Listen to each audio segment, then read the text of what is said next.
Magsaulog kita sa daghang problema, mga tawa lang ta.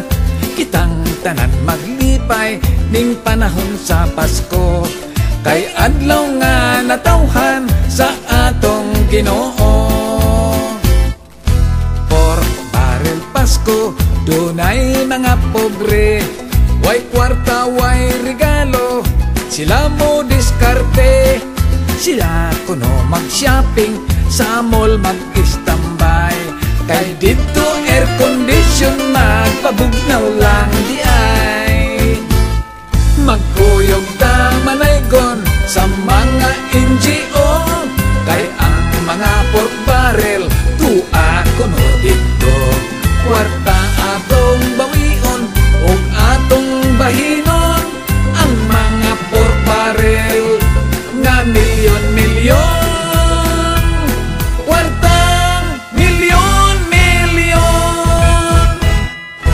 Pork barrel Pasko, sila maoy bida, ang mga whistleblower chismosog chismosa.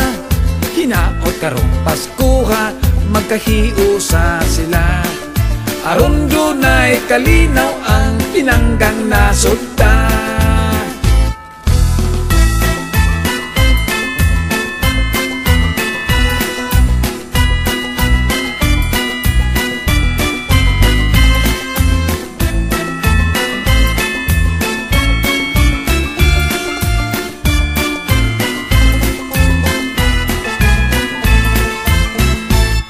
Bisag kinsay molingkod nga mga presidente, ang rally maoy habi sa mga militante.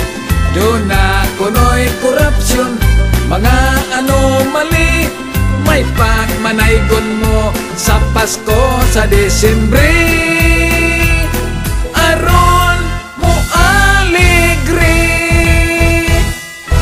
Pork barrel Pasko, mga peking NGO, ang pork barrel na punta sa scam nga negosyo. Aron kita kaluy-an mag-ampo tas Ginoo. Merry Christmas na lang sa biktimang politiko, sa Diyos na lang kita mangayo og pasaylo.